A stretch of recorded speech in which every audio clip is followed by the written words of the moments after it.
Because God's gifts and callings will stay in you until you will leave this place.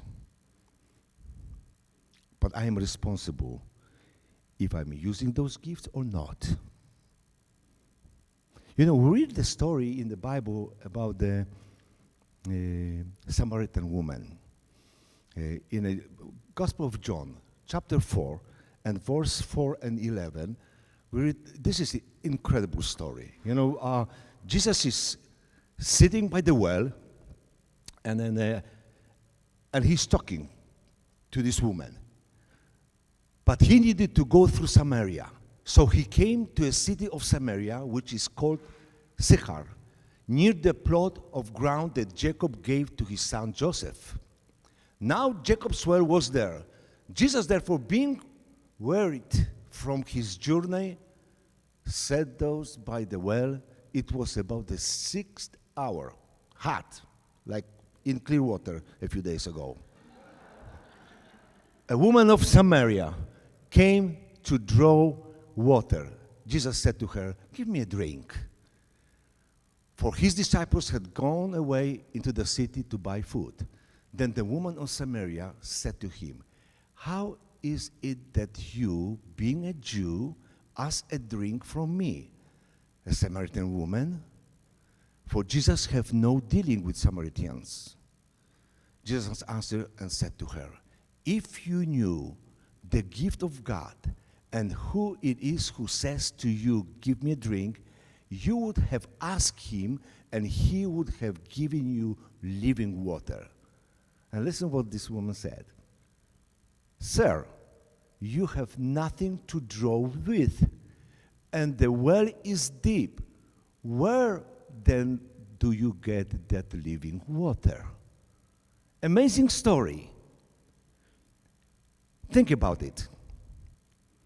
How many times God speaks to us that he wants to do something bigger in our lives, and we always see obstacles. We very often like this lady. "Lord, you don't have anything to draw this water. How can you give me the water?" You know, very often we look at the things that we don't have, at the hindrances. We lack of the time. I don't know here in the States if you lack of the time. In Poland, we also lack of the time a lot. They say, I don't have the time. I'm busy. Sometimes we say, "Oh, yeah, I don't have resources. I cannot speak." Lots of excuses we say. Stop looking at things you don't have. Know that all things are possible. All things are possible. You know, I read a story about a man walking on the line. You heard about this man? He likes to walk on the line in a very extreme area. So one time he wanted to walk over the Niagara Falls, and then Canada closed the door for him, and he's never go to Canada. So he was doing all kinds of, and then so one journalist came to him, and he said this: "What is the key to walk on the line?" And he answered this: The secret is to look at the place you want to go. I graduated agricultural high school. So that means that when I was a teenager, I wanted to be a farmer. I hate farm.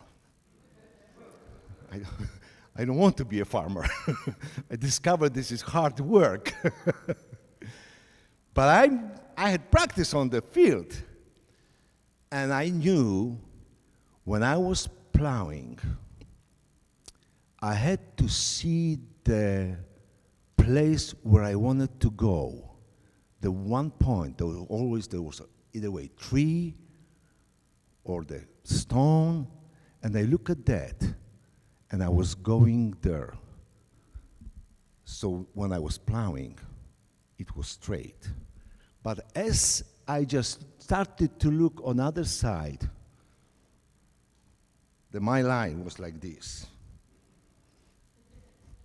So this man said this: never look down or never look back because you fail. The principle is the same in our lives. Sometimes people look back. They look at their failures. They look at the hurts because they were hurt. They look at the pain. They look at the situation, they've been offended, and they get mad. But others, they look down. They feel sorry for themselves. They complain that life is not fair. Why others have better life? Why others have this and I don't have this? I remember when God gave me this beautiful place, the mission center. Before it was the Mafia Hotel that God gave us. It was surrounded by 120 policemen, helicopters, snipers to get the Mafia people out of this place. And God gave us this place. And we turned it into the mission center. Beautiful place. 5-star hotel. Is that right?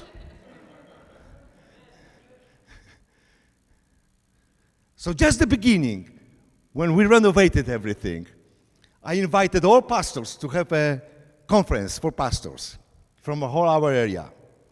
And one pastor is coming to me, and he says, Marek, with the Polish accent, because we are Polish. Marek, why do you have this?